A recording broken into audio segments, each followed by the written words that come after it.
मैं Nitish Kumar Mishra, guest faculty इतिहास विभाग, डीएवी पीजी कॉलेज सिवान। आज हम मोहम्मद गोरी के भारत पर किए गए आक्रमण के पीछे कौन कौन से वो कारण थे, फिर मोहम्मद गोरी के भारत विजय के पीछे कौन कौन से कारण उत्तरदायी थे, उसका अध्ययन करेंगे। 12वीं शताब्दी में यामनी वंश के पतन के पश्चात अफगानिस्तान में जिस नए राजवंश का उदय हुआ, इतिहास में उसे संसवनी वंश कहा गया। इस वंश को ही गोर वंश भी कहा जाता है। जैसा कि हम जानते हैं, गोर मध्य अफगानिस्तान में स्थित एक जगह का नाम है, जो कि चारों ओर से पहाड़ियों से घिरा हुआ एक सुरक्षित स्थान है। साथ ही साथ यह क्षेत्र अपनी आर्थिक गतिविधियों के कारण अंतर्राष्ट्रीय स्तर पर विख्यात भी है। संसवनी वंश के शासक मूलतः तुर्क मुसलमान थे। इस वंश से ही संबद्ध शासक मोहम्मद गोरी ने, जिसने 1173 से 1206 ईस्वी तक शासन किया है, उसने भारत पर कई आक्रमण किए।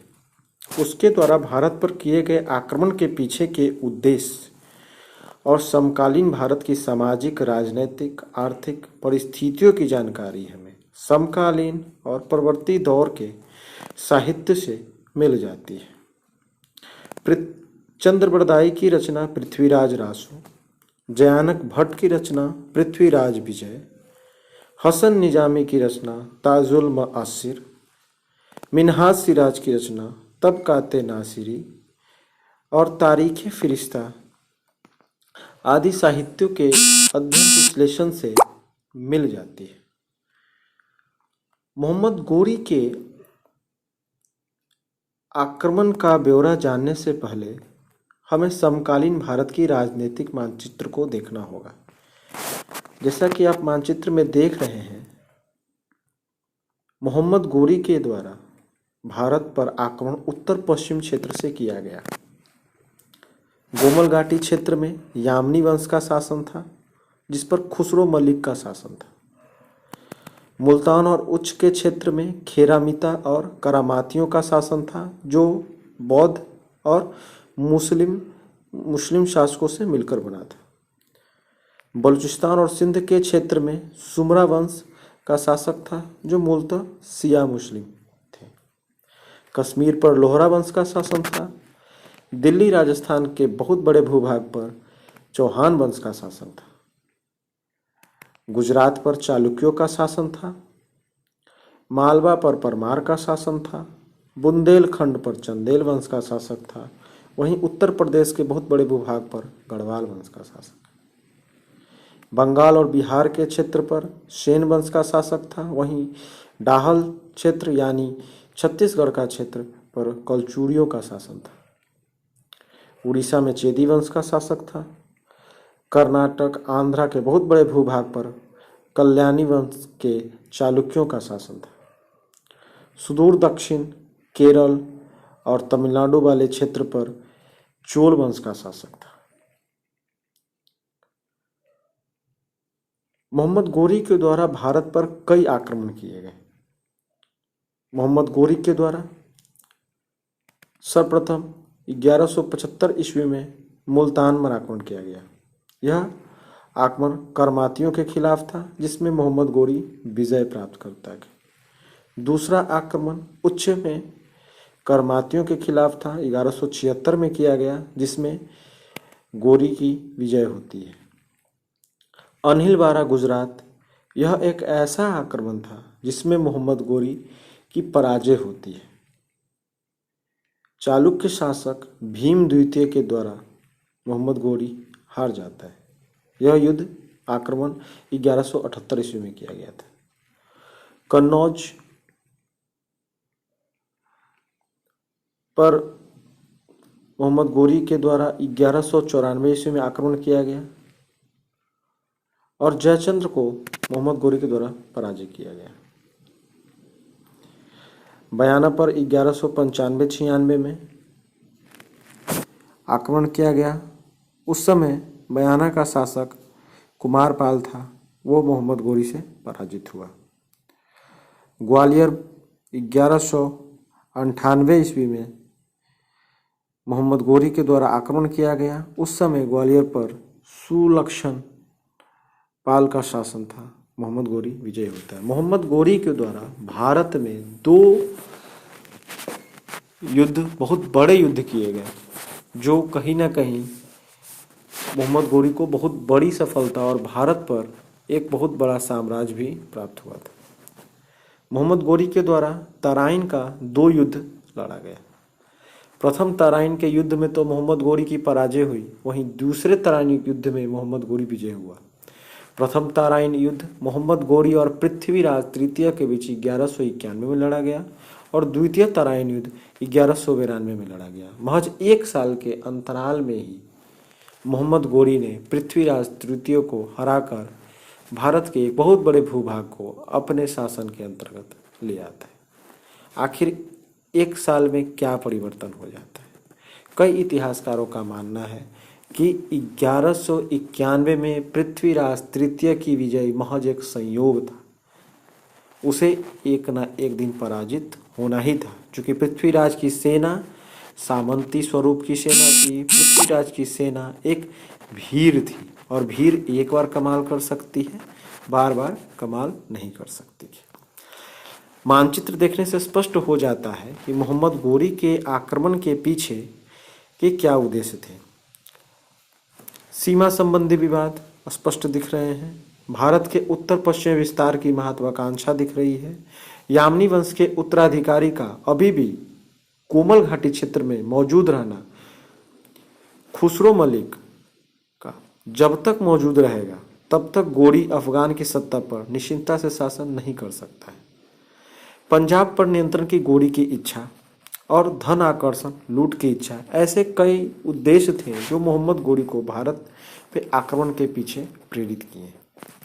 भारतीय उपमहाद्वीप पर मोहम्मद गोरी के आक्रमण के पीछे हम राजनीतिक और आर्थिक कारण ही उत्तरदायी दिखते हैं।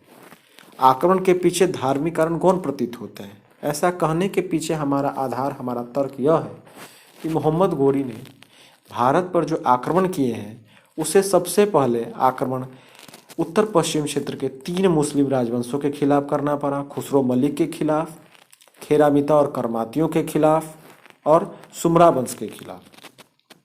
साथ ही साथ मोहम्मद गोरी द्वारा लक्ष्मी आकृति युक्त देवनागरी लिपि में लिखित लेख युक्त सिक्का का चलन किया गया, जिससे यह प्रमाणित हो जाता है कि मोहम्मद गोरी के आक्रमण के पीछे धार्मिक कारण गौण थे। मोहम्मद गोरी के भारत विजय के पीछे के उत्तरदायी कारण, जैसा कि हम जानते हैं कि 750 से 1206 ईस्वी के बीच भारत में कई पतनोन्मुखी प्रवृत्तियों को हम देखते हैं और ये पतनोन्मुख प्रवृत्तियां ही कहीं ना कहीं आक्रमणकारियों को भारत पर आक्रमण के लिए प्रेरित किया है। ये पतनोन्मुख प्रवृत्तियां हम सामाजिक क्षेत्र में, राजनीतिक क्षेत्र में, आर्थिक क्षेत्र में, सांस्कृतिक क्षेत्र में हर तरफ देखने को मिलती है। क्षेत्रीय सत्ता की मौजूदगी, अखिल भारतीय सत्ता का अभाव हमें राजनीतिक रूप से देखने को मिलता है। क्षेत्रीय सत्ता में फूट, आपसी कलह की प्रवृत्ति, प्रभुत्वशाली राजनीतिक शक्ति की अनुपस्थिति, लगातार आपसी संघर्ष में उलझे रहना जैसे त्रिपक्षीय युद्ध आदि। उत्तर भारत इस समय राजनीतिक विशृंखलताओं से ग्रस्त था। इस क्षेत्र में कई छोटे बड़े राज्य स्थित थे। इनमें से कई राज्य इतना शक्तिशाली था या इतना विशाल नहीं था, कोई भी राज्य इतना शक्तिशाली या विशाल नहीं था कि अन्य राज्यों को अपने नेतृत्व में संगठित कर सके और विदेशी आक्रमण का संयुक्त प्रतिकार कर सके। केंद्रीय नेतृत्व का अभाव एवं राजनीतिक विशृंखलताओं की समस्याओं ने भारतीय शासक वर्ग को तुर्क आक्रांताओं की तुलना में कमजोर स्थिति में ला दिया। सामंतवाद आधारित राजनीतिक व्यवस्था में प्रशासनिक सत्ता राजा के हाथ में केंद्रित नहीं रह पाती है। सामंत अपने क्षेत्र में प्रशासनिक, वित्तीय, सैनिक, न्यायिक सत्ता का उपभोग करते थे। इस प्रकार राज्य जहां कई सामंती इकाइयों में विभक्त था, अतः सेना में केंद्रीय नियंत्रण और एकरूपता का अभाव था, और प्रजा की निष्ठा भी किसी एक शासक के प्रति केंद्रित नहीं थी।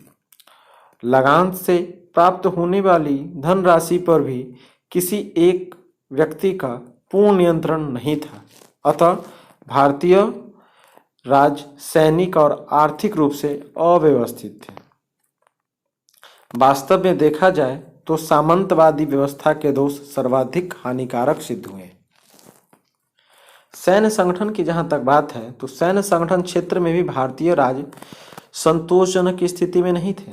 भारतीय सेनाएं सामंती सेनाएं थीं जो युद्ध के समय संगठित की जाती और उसके पश्चात भंग कर दी जाती थी। सामंती व्यवस्था के कारण केंद्रीय सैन्य प्रणाली विकसित न हो सकी थी। सेना में नियंत्रण, प्रशिक्षण, अनुशासन का अभाव था।